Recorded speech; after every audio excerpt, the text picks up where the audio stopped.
Queridos irmãos, boa noite.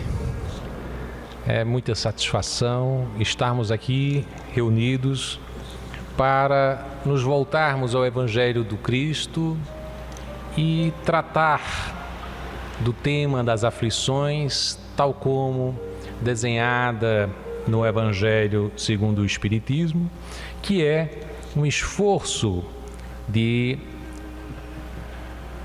abordar as leis morais do Cristo.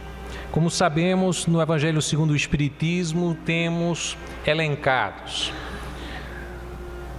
as leis morais, mas em particular com ênfase ao Sermão do Monte. Porque o Sermão do Monte nos traduz uma moral que é toda nova, toda inovadora que o Cristo vem nos trazer. Algo distante daquela realidade de há 2000 anos, naquela sociedade em que a força, em que a riqueza era, portanto, sinônimo de bem-estar, de felicidade, de bem-aventurança. E aí alguns de nós poderíamos dizer, mas não era só daquela época, também na nossa época são considerados bem-aventurados os que possuem, os que têm, não é? Os que têm poder e riqueza, sucesso. É assim que o mundo considera os vitoriosos. Mas nós já somos, nestes dias, bafejados pela lição imorredora do Cristo. E se muitos ainda não se tocaram fortemente pelo conteúdo profundo da mensagem do Cristo, é verdade que já damos os primeiros passos. Muitos de nós tivemos oportunidades em outras encarnações de nos defrontarmos com esta rica mensagem do Cristo Jesus. E o abandonamos. E utilizamos de forma inadequada essa abordagem do amor que ele veio nos trazer, que era toda revolucionária. Porque, digamos, você dizer bem-aventurados os aflitos era algo inconcebível. Como bem-aventurados? Poderia parecer até uma pilhéria que se dissesse felizes os que são aflitos. Porque, evidentemente, que não era assim que a sociedade poderia conceber alguém que pudesse ser considerado bem-aventurados. E, em particular, a ideia de que aqueles que choram serão consolados. Bem-aventurados os aflitos, porque haverão de ser consolados. Esta é uma abordagem inteiramente nova e nos reflexiona para os dias de hoje, nos traz a reflexionar para o dia de hoje, nesses instantes em que a sociedade estorcega. É essa a ideia que nós temos sobre a sociedade atual, em graves conflitos.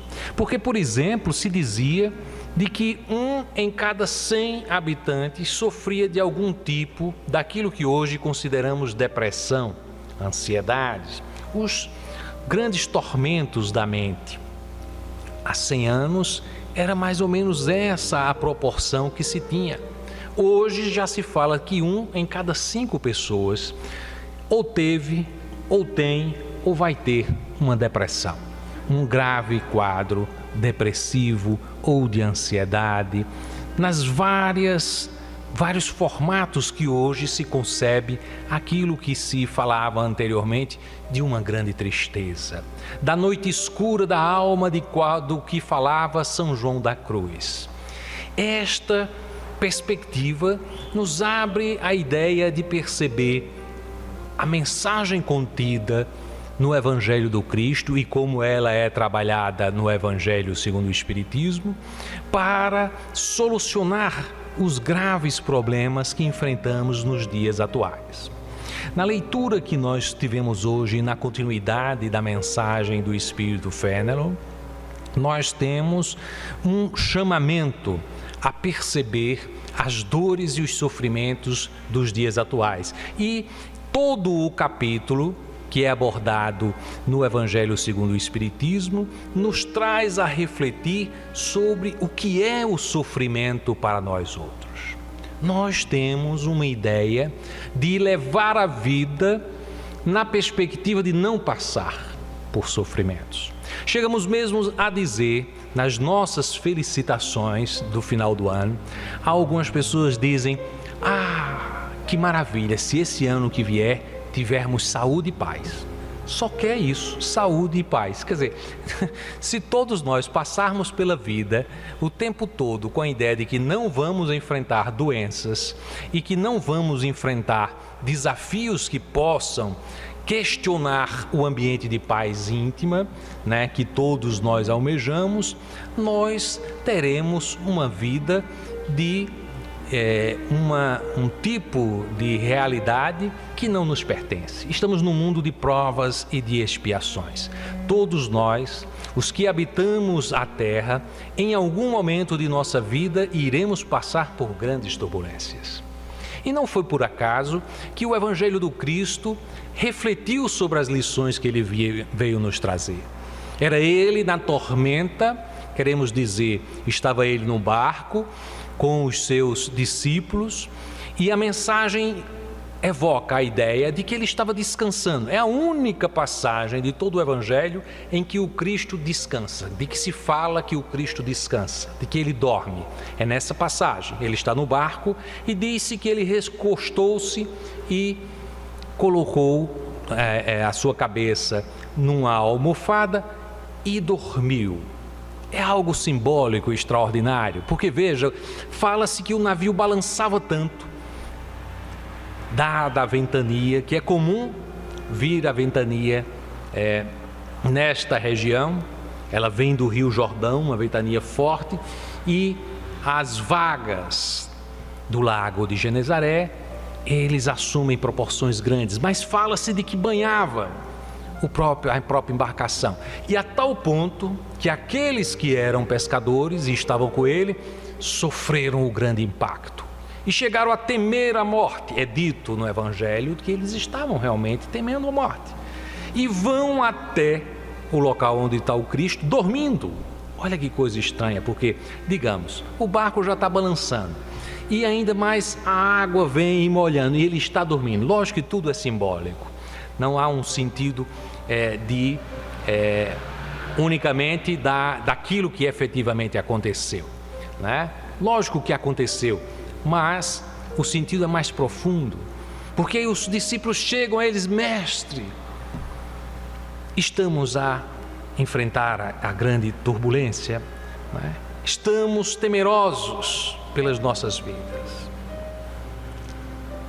E o mestre faz a repreensão, porque fala a eles sobre a fé. Tenhais fé, para que se acalmem. Afinal, eles estavam com Cristo. O meio de encontrar o equilíbrio é o Cristo. E eles tinham Cristo junto a eles, mas estavam olhando as vagas, os ventos. E fala-se que o Cristo levanta e ordena aos ventos e as ondas para que silenciem e se acalmem. E é isto que acontece. E o simbólico profundo é que nós temos o Cristo junto de nós o tempo todo.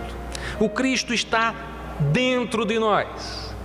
Mas nós buscamos sempre nos nossos tormentos, buscamos resolver as coisas nas coisas exteriores. E dizemos: o meu problema só quem pode resolver é o psicólogo. O meu problema só quem pode resolver é o médico tal. O meu problema só quem pode resolver é o gerente de banco. O meu problema só quem pode resolver é meu pai, minha mãe, meu irmão, meus amigos. E às vezes quando a gente diz assim: a religião pode me ajudar, aí dizemos: vou atrás do padre, vou atrás do pastor, vou atrás do médium. Porque nós sempre queremos intermediários, nós não procuramos o Cristo. E o Cristo habita dentro de nós. E a grande lição era que naquela vaga, os discípulos possuíam o Mestre.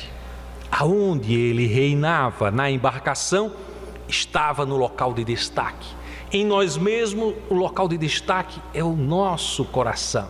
no sentido daquilo que ele representa, no sentido da harmonização dos sentimentos. Então buscamos o Cristo interno em nós para a resolução dos graves conflitos que temos a enfrentar.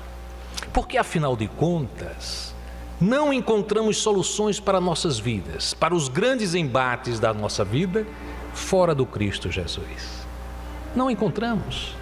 Se apercebam em todas as situações vividas nesta existência. Ocorreu um problema aqui, um problema de outro tipo acolá. Resolveu ficar revoltado? Alguém que se colocou revoltado diante da vida, resolveu o problema? Alguém que procurou nas coisas externas, resolveu o problema em profundidade? Mas aqueles que procuraram o Cristo, renovaram-se de esperança, em força, em coragem, em motivação. E aquele problema ganhou outro sentido. E é essa a mensagem contida no Evangelho que o Cristo Jesus deixou para nós outros. De saber que na hora das tempestades é preciso ter fé e confiança. E não olharmos, nos fixarmos nas vagas tormentosas. Não nos fixarmos nos ventos bravios. Mas olharmos quem está no leme da nossa própria vida, que é o Cristo Jesus, e para Ele colocarmos os nossos olhos.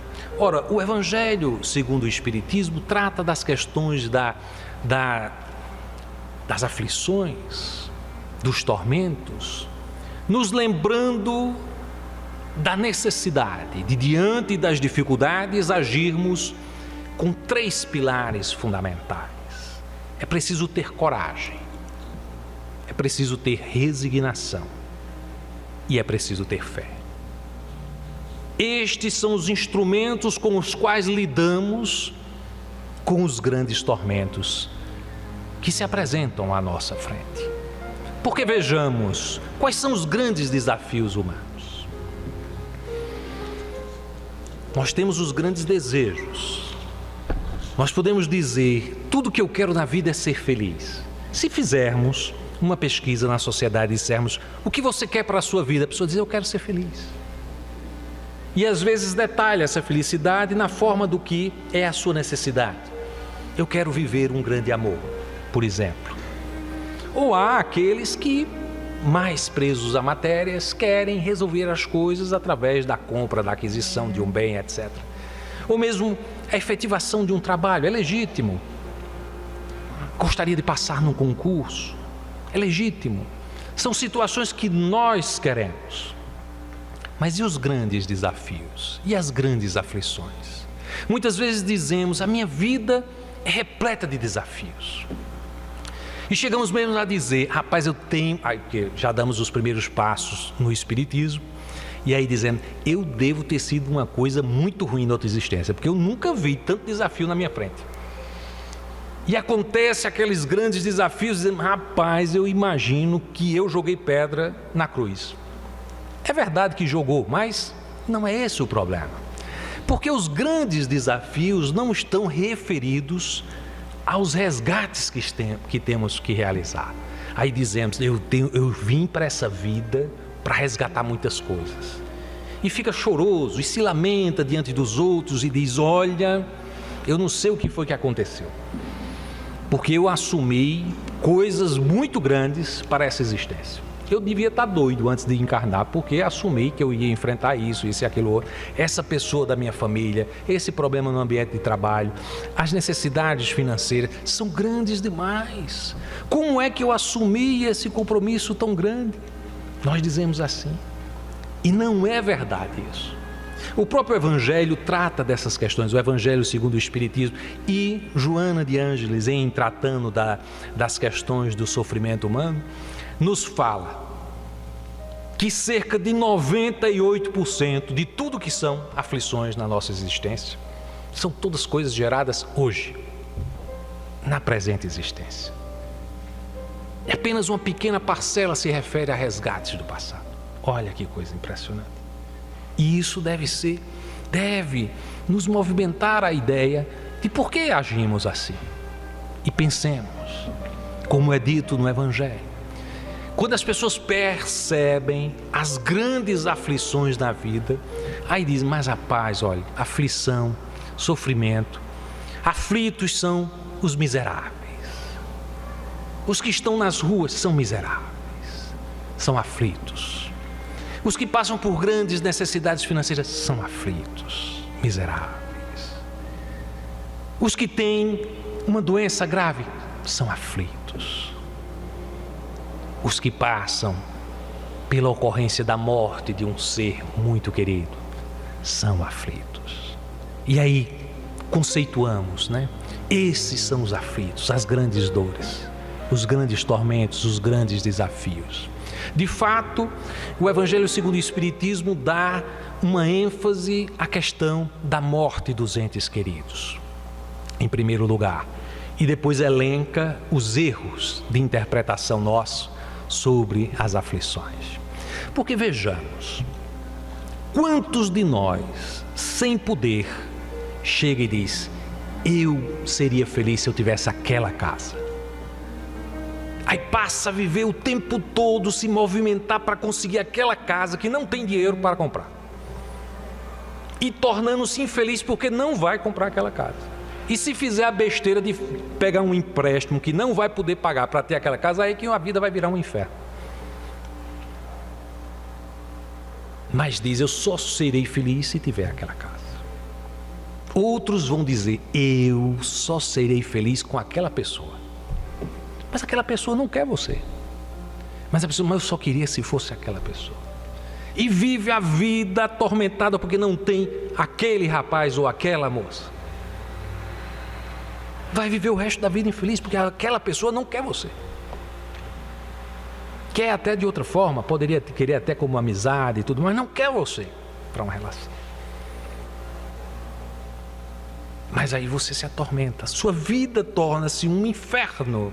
A infelicidade é expressa porque eu quero algo que eu não vou ter, ou pelo menos não vou ter naquela forma que eu imaginei. E aí nós dizemos, eu seria feliz se eu tivesse aquele emprego.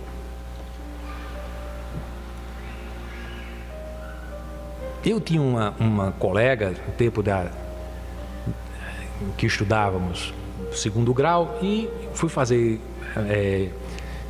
vestibular para engenharia e tal, e ela queria fazer medicina. O tempo todo ela queria fazer medicina. E eu achei assim, eu disse, mas que determinação, porque ela não passou uma vez, não passou outra vez, não passou, e ela insistindo. Eu já tinha terminado o curso, já tinha terminado o mestrado, já era professor da universidade, e me encontrei com ela, e ela ainda continuava fazendo vestibular para a medicina, só queria se fosse medicina. E eu dizia, mas se fosse assim, uma enfermagem, na área de saúde, depois que passa, parece que dá aquele, né, despertar, e a pessoa passa no curso depois. Mas não, só... E eu sei que 13 anos depois, eu me encontro com ela, ela diz, eu estou fazendo medicina. Eu disse, que maravilha, fiquei muito contente. Porque já pensou, você faz 13 vestibulares e consegue passar, maravilha. Mais adiante, vocês veem como eu sou velho já, então mais adiante me encontrei com ela e eu já imaginei que ela era, pelo correr do tempo, ela já era médica. E eu passei e disse assim, você... qual é a sua especialidade? Já estava querendo me candidatar, né? Porque uma pessoa que se dedica tanto a querer ser médico deve ser um excelente profissional. Abandonou. Quer dizer, não era aquilo, né? Ela entrou e tal, o negócio era passar no vestibular. Aí quando foi, disse, não é o que eu queria. Olha só que a vida se transforma num tormento, numa amargura. Porque a pessoa fixa que a ideia de que só será feliz se tiver aquela coisa. E não é assim. Nós não nascemos para ser isso ou aquilo. Para ser médico ou advogado, são adições à nossa vida. Nós nascemos e estamos aqui no grande aprendizado do amor que nos encaminha para a luz divina. Esse é o propósito da existência. Tudo mais é acessório. Aquilo que a gente vai ter como trabalho, como relações humanas, a gente vai construindo na vida, mas no sentido de acumular os valores que, entesourados, nos encaminham à luz divina. É isso que nos liberta. É isso que nos faz avançar. Não são as coisas materiais, não são as posses, mas 90% dos nossos tormentos estão ligados, 90 e tantos por cento, a esse querer coisas que, em geral, nós projetamos como essenciais à conquista da felicidade e que não são. E isso provoca os tormentos. E aí somos infelizes. As aflições, os sofrimentos. Diz Joana que os sofrimentos todos têm ligação direta com um sentimento que cultivamos, que é o medo. O medo. O medo paralisa-nos em várias das nossas ações. E todos os medos, em última instância, é originado do medo maior. E o medo maior é o medo da morte. Porque temos medo da morte. Quer dizer, menos, lógico, os que estão reunidos aqui, porque todos aqui não têm medo da morte. Eu percebi isso. Quando eu falei assim, medo da morte, vi que ninguém fez assim. Não foi? Ninguém fez. E por que esse medo da morte? Quantos aqui em casa conversam sobre a morte? Chega assim e diz com os filhos: olha, minha gente, sabe a morte? Ela vem. Ninguém conversa sobre isso, né? Mas ela vem. E precisamos conversar sobre a morte, principalmente no ambiente espírita. Precisamos conversar sobre a morte porque a morte vem. E quando ela vem, em geral não manda aviso. Às vezes manda. As pessoas passam um tempo no hospital, a pessoa tem uma ideia e parece que vai. Parece que vai. Mas nós temos uma dificuldade de lidar com a morte. É lógico que a morte de um ente querido, e diz Emmanuel na psicografia de Chico Xavier, particularmente na mensagem Ante os que partem, é dito por Emmanuel, olha que maravilha. Maravilha no sentido da profundidade. Nenhum sofrimento na terra será comparável ao daquele coração que se debruça sobre outro coração regelado e querido, que o ataúde transporta para o grande silêncio. É uma consideração de Emmanuel sobre um fato que é absolutamente um fato que significa uma ruptura em absoluto na nossa existência.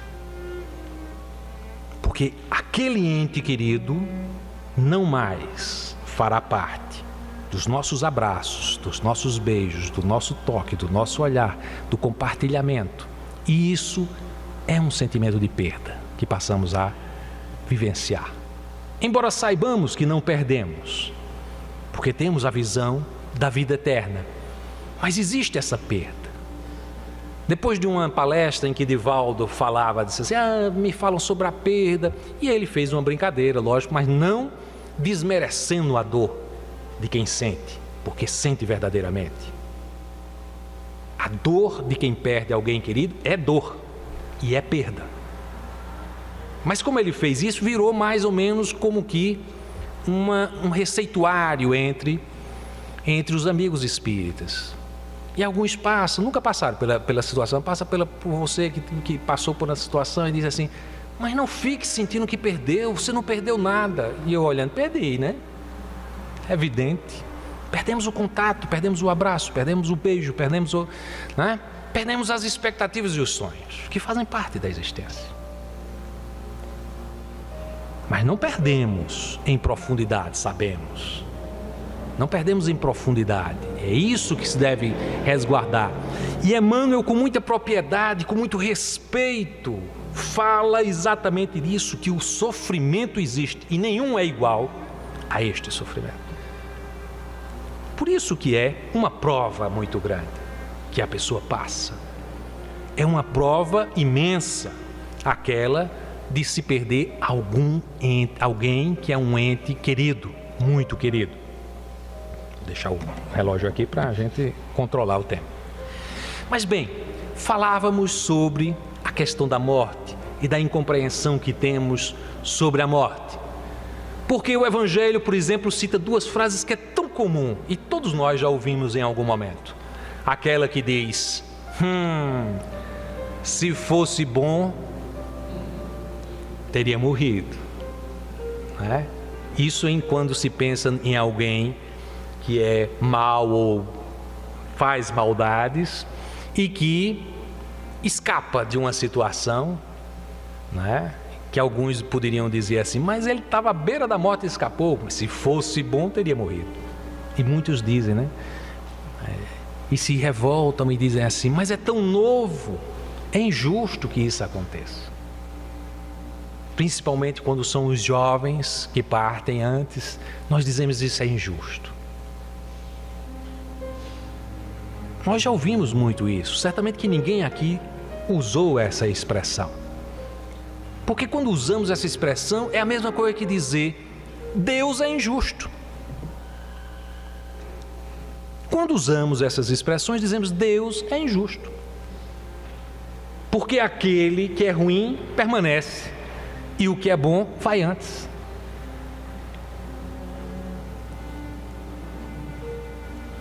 O Evangelho se desdobra sobre isso exatamente para nos mostrar que aquele que fica, precisa ficar, porque este é um educandário de pessoas que são doentes da alma. Então esse é o local dos doentes de alma, que somos todos nós. Mas aquele que não precisa mais ficar aqui, livre, que tem que fazer mais aqui, aquele que não precisa, que a prova era aquela e cumpriu, e foi. E o espírito Sansão, que era da Sociedade Espírita de Paris, fala exatamente isso. Quando a morte vem ceifar em vossas famílias, levando sem consideração os jovens em lugar dos velhos, dizeis frequentemente, Deus não é justo, pois sacrifica o que está forte com o futuro pela frente para conservar os que já viveram longos anos. E dizendo, poderia ter sido eu. Quem somos nós para julgar e dizermos que Deus está errado e que nós estamos certos? Quem somos nós? Nós não temos a visão mais profunda sobre os acontecimentos. Os acontecimentos que ocorrem na ida de alguém que é muito jovem e que parte e que veio numa missão, às vezes, exatamente de burilar a nossa alma, para que possamos cultivar sentimentos que sem a partida deste ente querido talvez não o cultivássemos.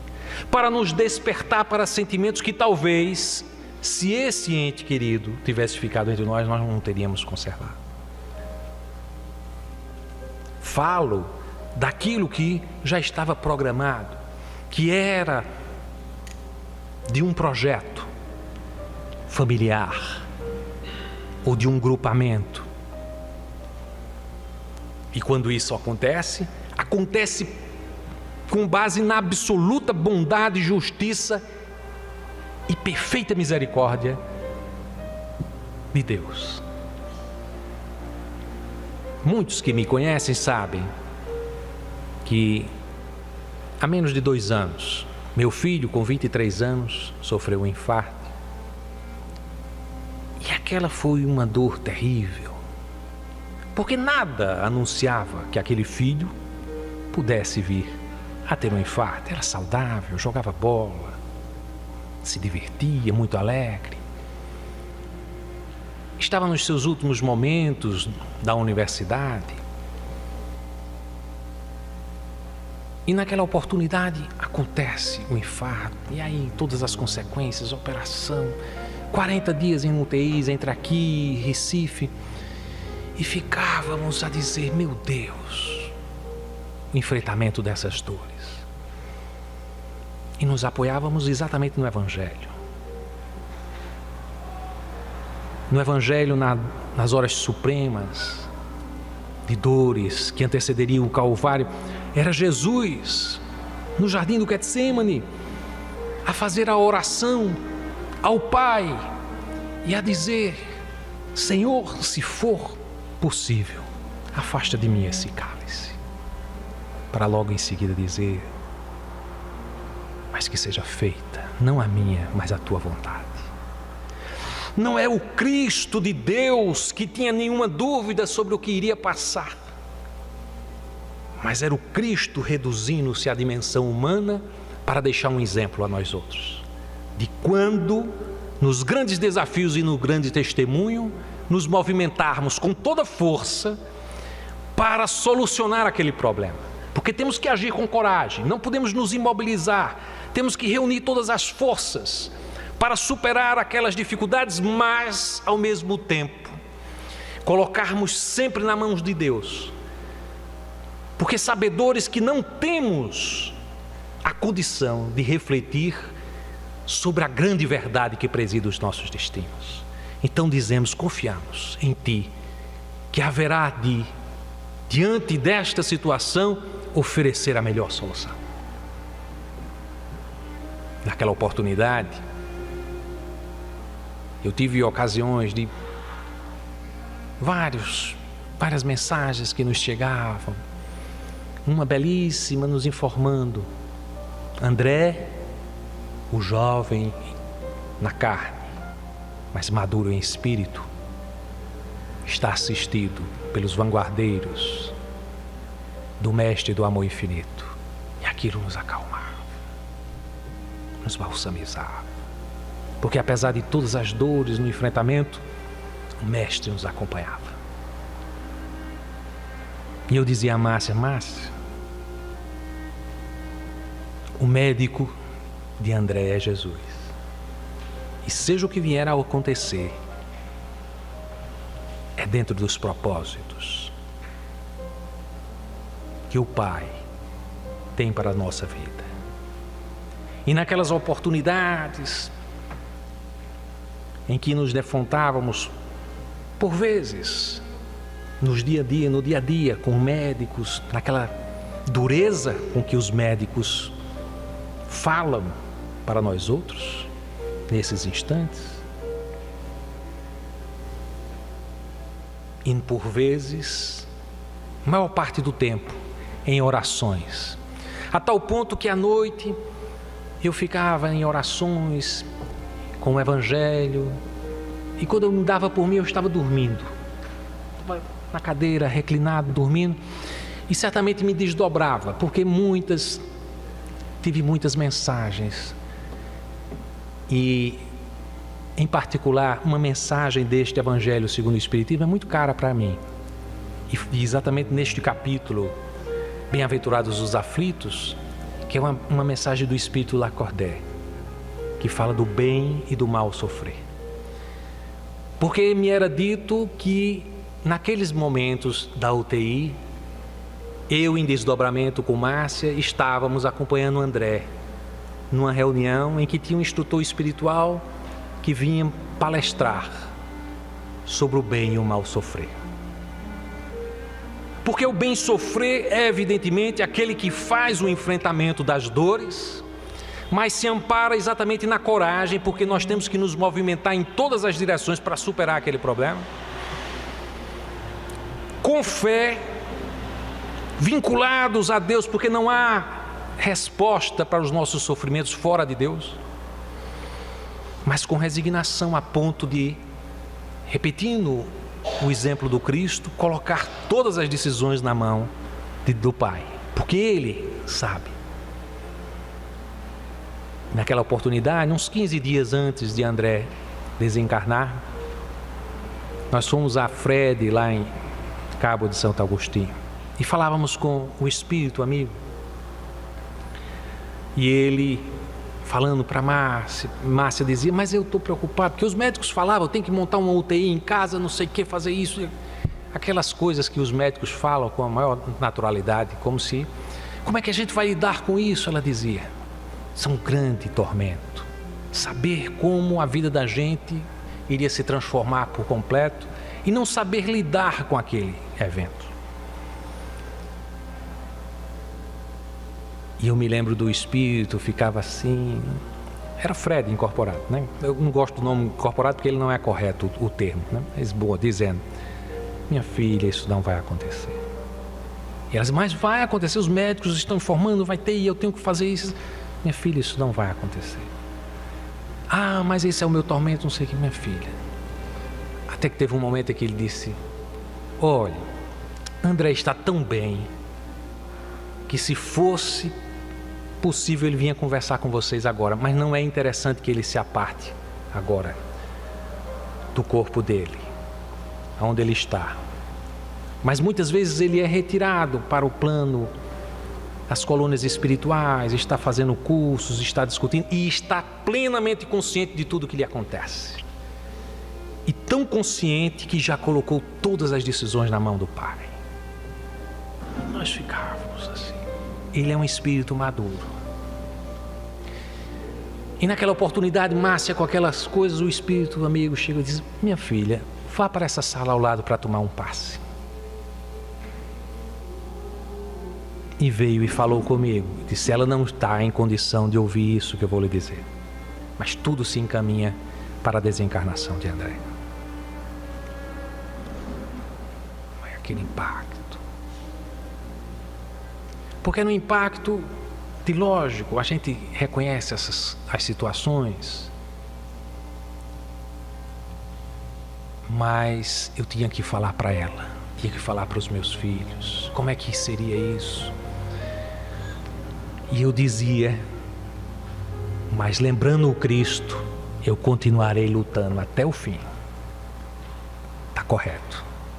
Porque daqui de onde percebemos e estamos acompanhando André, tudo se encaminha para a desencarnação dele. Mas o Pai, as altas esferas, podem alterar as coisas. E isso é uma conduta de um espírito elevado. Um espírito não elevado diz: vai acontecer isso ou aquilo. Mas um espírito elevado sabe até onde vai a sua condição de perceber os eventos. Porque acima dele, muito acima dele, esferas mais elevadas podem alterar o rumo das coisas, de acordo com a percepção daquela situação. E eu disse: eu vou continuar lutando com todas as minhas forças, orando e vibrando, mas colocando sempre nas mãos do Pai o que irá acontecer.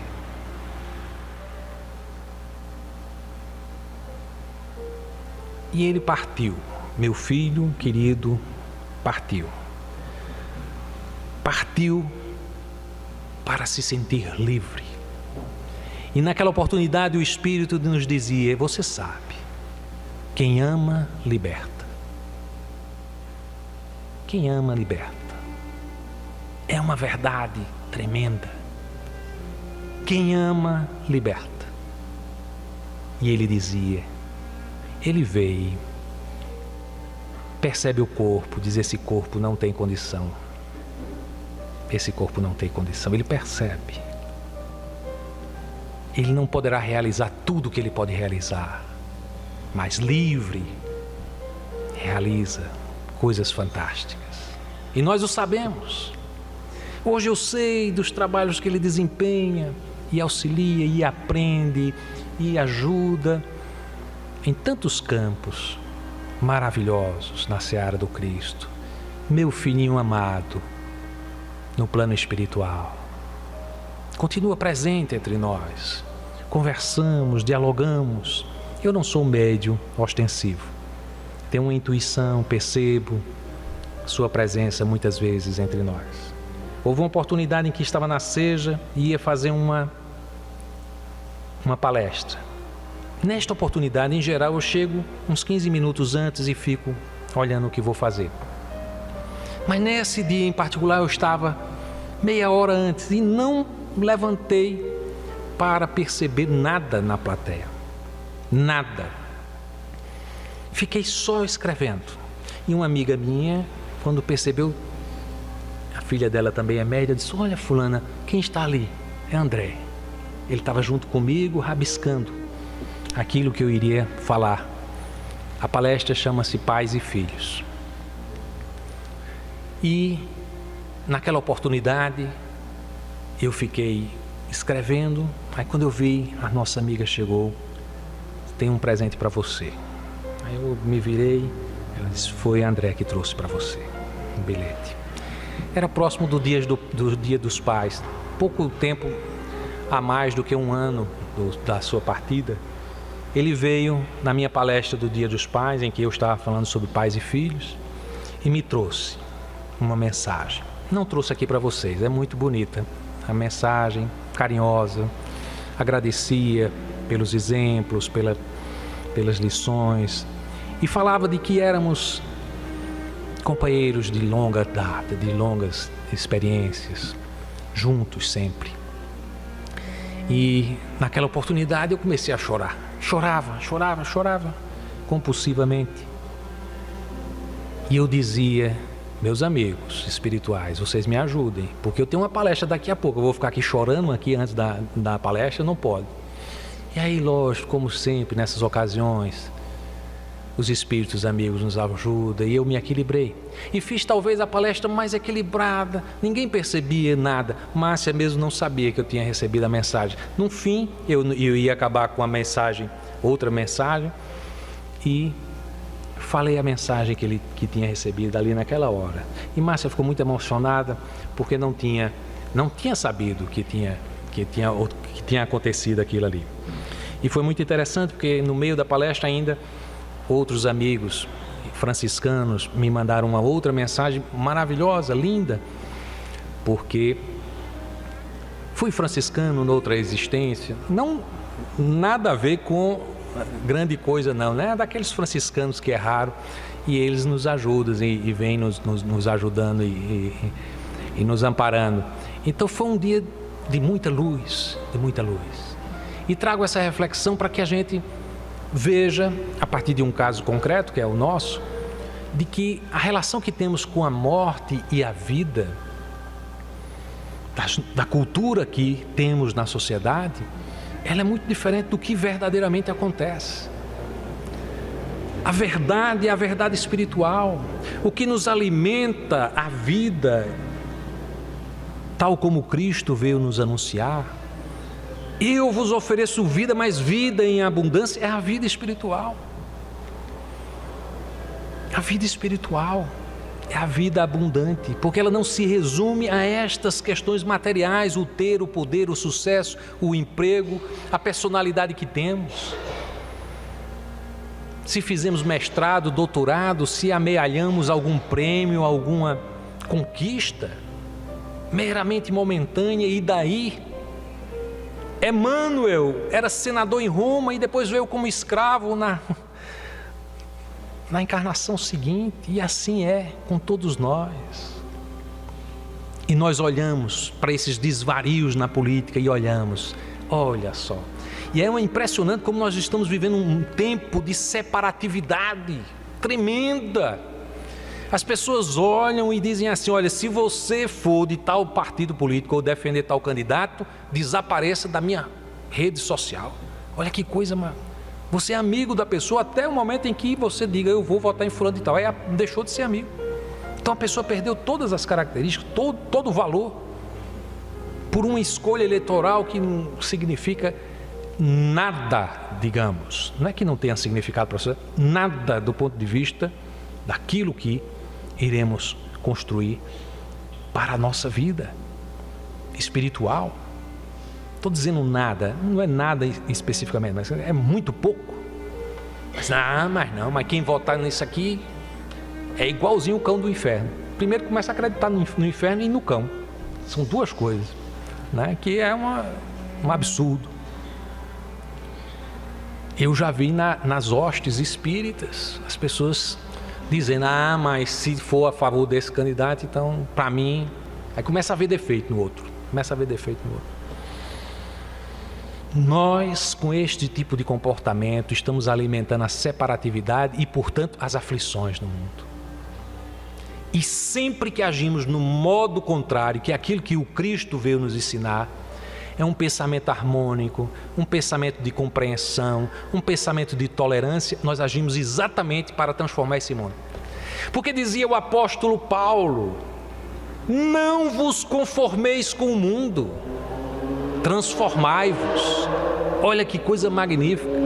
Porque ele não disse transformai o mundo, transformai-vos. Essa é a grande contribuição que nós damos ao mundo. Quando nós nos transformamos, nós ajudamos a transformar o mundo.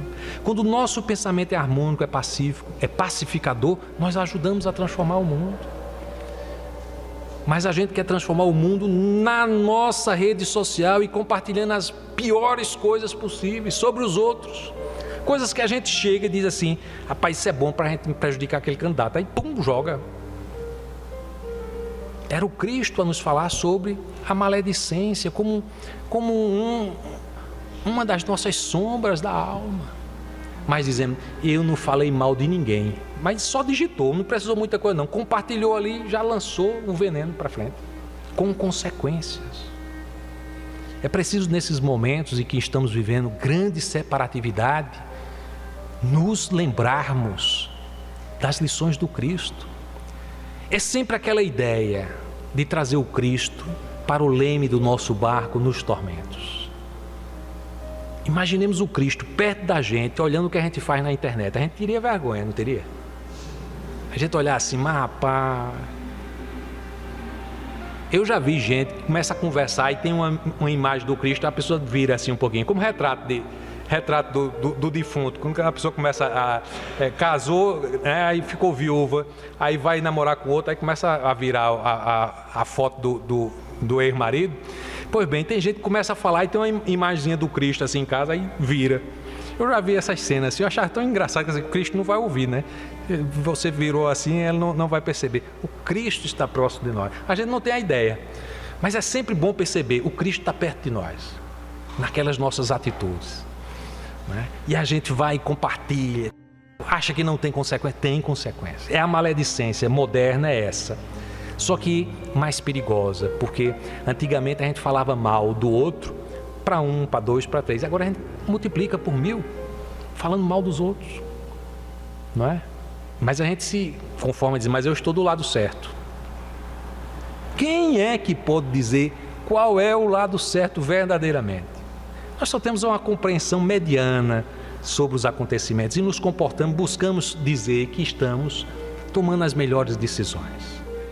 Mas aqui hoje a ideia é que as escolhas têm consequências. Em tudo tem consequência. Como lidamos com a morte?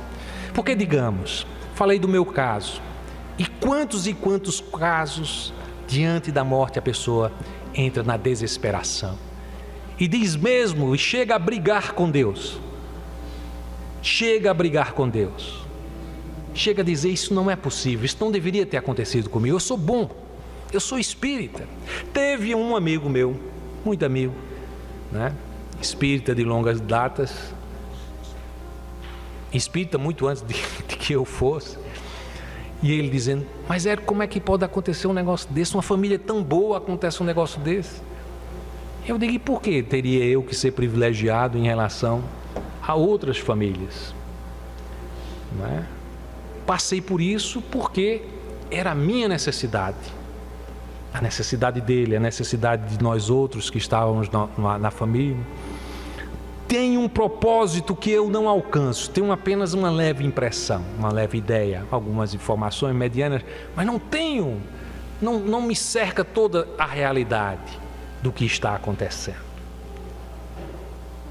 Mas certamente tenho absoluta tranquilidade em dizer: tudo o que aconteceu foi dentro da perfeita justiça, perfeita misericórdia e bondade infinita do nosso Pai. Estamos próximos do nosso encerramento. Eu queria lembrar de um personagem que é muito caro a mim, o magnífico Francisco de Assis. Porque ele nos informa como devemos perceber a vida e como devemos entender a ideia e a compreensão das lições do Cristo em profundidade. Porque diz Joana de Ângeles que ninguém antes nem depois do Cristo teve uma vida, uma existência na carne que mais tenha se aproximado a do Cristo do que Francisco de Assis. Ninguém. Nem antes e nem depois. Então imaginemos que importante refletir sobre essa existência vigorosa, porque era um jovem rico, tinha diante de si todas as possibilidades e transformou a sua vida num exemplo que ao longo dos séculos nos anima e nos convida a fazer o mesmo, de que é possível fazer o mesmo, de que é possível seguir o Cristo com toda a intensidade com que ele seguiu. E naquela oportunidade ele caminhava naquele frio rigoroso do centro da Itália de hoje, a região da Úmbria. E entre uma cidade e outra, aquele frio enregelado, os ossos. E ele, acompanhado com o irmão Leão, que era o seu fiel companheiro, o irmão Léo, o irmão Leão. E ele chamava irmão Cordeirinho com aquela gentileza, aquela forma de tratar toda própria de Francisco. Dizia: irmão Cordeirinho, por tudo que é mais sagrado, escreve aí. Porque o irmão Leão era aquele que escrevia as coisas dele. Ele dizia: irmão Cordeirinho, por tudo que é sagrado, escreve aí sobre a verdadeira felicidade. Mas, pois não, irmão, morrendo de frio, mas vou escrever. Mas nos apressemos que o frio é grande. Irmão, nem que nós consigamos curar todos os doentes, trazer para o Cristo as almas perdidas, nem mesmo aí existe a verdadeira felicidade. Escreve aí, irmão Cordeirinho. Pois não, irmão, vou escrever. E mais adiante ele andando, aquele frio. Irmão, saiba que mesmo que nós falemos a língua dos anjos e consigamos interpretar tudo que os anjos queiram nos dizer para informar os nossos semelhantes, nem mesmo aí reside a perfeita felicidade, a perfeita alegria. O irmão Léo escrevendo naquele frio, e ele dizia: mas irmão, saiba que nem se nós fizermos com que os cegos vejam, os aleijados andem, nada, todas as curas e todos os milagres que realizarmos em nome do Cristo Jesus, nem mesmo aí reside a verdadeira felicidade. E ele: pois, meu irmão, pelo amor de Deus, me diga onde existe a verdadeira felicidade. Porque já morrendo de frio, né? E aí tendo que escrever aquela história, e ele dizendo sobre várias situações que não era a verdadeira felicidade. Disse: pois bem, irmão, nós estamos aqui no frio terrível, chuva, estamos molhados, cansados e com fome. Quando nós chegarmos à frente, vai ter uma estalagem, uma hospedaria, e nós vamos bater lá. E se batermos lá e dissermos: irmão, nos acuda, estamos com frio, com fome, por tudo que é mais sagrado, nos acuda. E ele disser: saiam para lá, vagabundos, não os conheço. E nós insistirmos, porque em nosso coração não vai ficar mágoa nenhuma, nós continuaremos amando, e batermos novamente: irmão, nos atenda por tudo que é mais sagrado, somos os irmãos menores. É assim que eles se chamavam, os irmãos menores. Não os conheço, os vagabundos, se permanecerem aí, vou bater em vocês. E nós não ficarmos com mágoa dele e ainda assim amarmos muito. E mesmo assim insistirmos e ele sair com um porrete e nos surrar, e nós nos lançarmos ensanguentados na neve e no frio, e ali deixados, ainda continuarmos a amar aquele nosso irmão. Escreva aí, irmão: nisto reside a perfeita alegria.